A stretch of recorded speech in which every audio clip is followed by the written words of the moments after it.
Bonjour, bienvenue dans la série sur les bases de la mécanique quantique.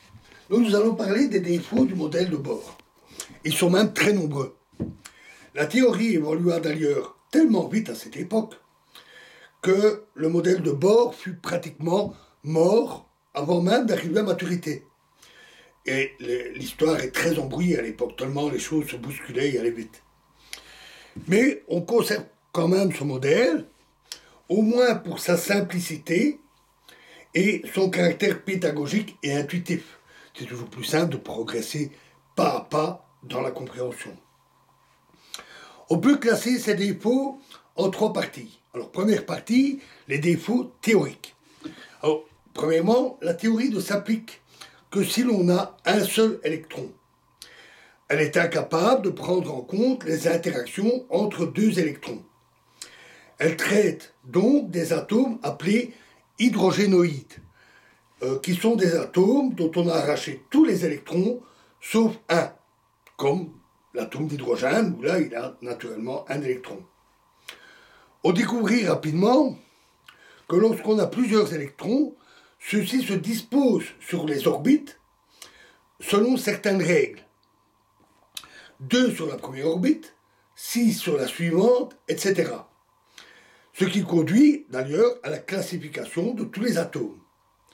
Mais la raison de cette ségrégation est assez mystérieuse à ce stade. En outre, les interactions entre les électrons et avec le noyau modifient les orbites pour des atomes plus complexes que l'hydrogène. Deuxièmement, la théorie donne des résultats absurdes pour des hydrogénoïdes dont la charge électrique, dépasse une certaine valeur. Elle ne peut donc pas s'appliquer, par exemple, à l'uranium, qui est un atome très lourd, avec un gros noyau. Alors, troisièmement, la théorie ne dit rien, justement, du noyau. Les protons sont tous chargés positivement. Ils devraient se repousser très fortement. Et donc, qu'est-ce qui les maintient ensemble? Ça reste un mystère. Deuxième série de défauts, c'est les défauts expérimentaux. Ce n'est pas l'expérience qui a des défauts, c'est des défauts du modèle par rapport aux résultats expérimentaux. Premièrement, lorsqu'on regarde attentivement le spectre d'un atome, on constate que chaque raie du spectre est en fait composée de plusieurs raies beaucoup plus fines, serrées les unes contre les autres. On appelle d'ailleurs cela la structure fine et hyperfine. Le modèle de Bohr ne peut l'expliquer. Deuxièmement, lorsqu'on applique un champ magnétique à l'atome, les raies se dédoublent ou bien elles triplent. C'est l'effet Zeeman. Le modèle de Bohr ne peut expliquer ce phénomène. Troisièmement, lorsqu'on applique un champ électrique à un atome, les raies se multiplient aussi, comme précédemment, mais de manière considérable, rendant le spectre très touffu, au point qu'on l'appelle forêt de Stark. Et d'ailleurs, c'est l'effet Stark. Le modèle de Bohr ne peut pas l'expliquer non plus. Quatrièmement, on observe également de nombreuses raies, principalement dans l'infrarouge et les ondes radio, qui sont non prédites par le modèle de Bohr et qui sont en fait produites par les molécules. Cinquièmement, enfin, les raies n'ont pas toutes la même intensité. Certaines sont très brillantes, d'autres plus sombres, et certaines sont même parfois manquantes. Dans le cas du sodium, on a ainsi 2 raies extrêmement brillantes qui donnent la couleur orange au gaz de sodium, du gaz de sodium excité. De toute évidence, certains changements d'orbite sont plus faciles ou plus probables, voire impossibles, et ça, il n'y a rien dans la théorie de Bohr qui permette de l'expliquer.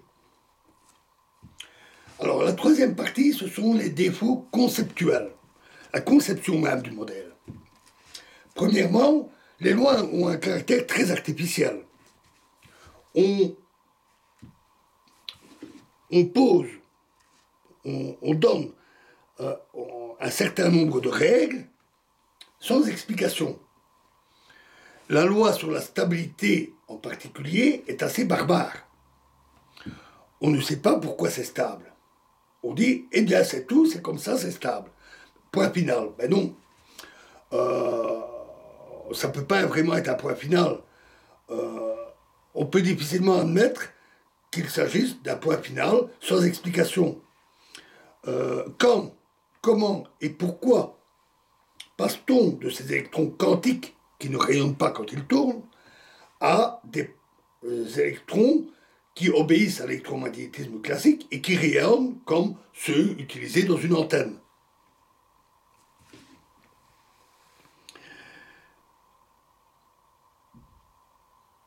On peut donc dire qu'il s'agit plus d'un modèle qui est créé de manière ad hoc, spécialement pour coller aux données expérimentales, plutôt qu'une théorie de l'atome proprement dite ou des particules élémentaires.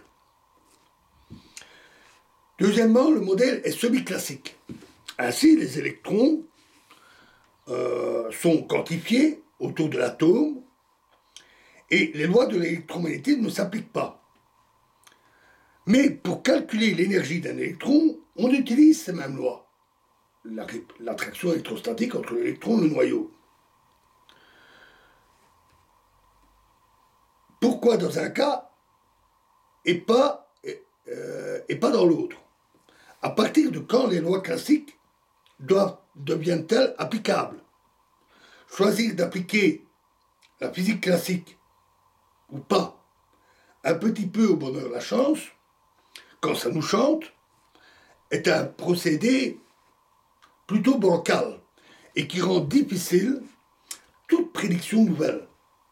Supposons que nous perfectionnons un peu le modèle pour expliquer les difficultés expérimentales que j'ai exposées en ajoutant un ingrédient quelconque.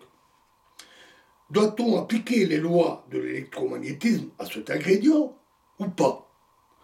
On ne sait pas. Voilà, nous continuerons la suite dans la prochaine vidéo. Je vous remercie.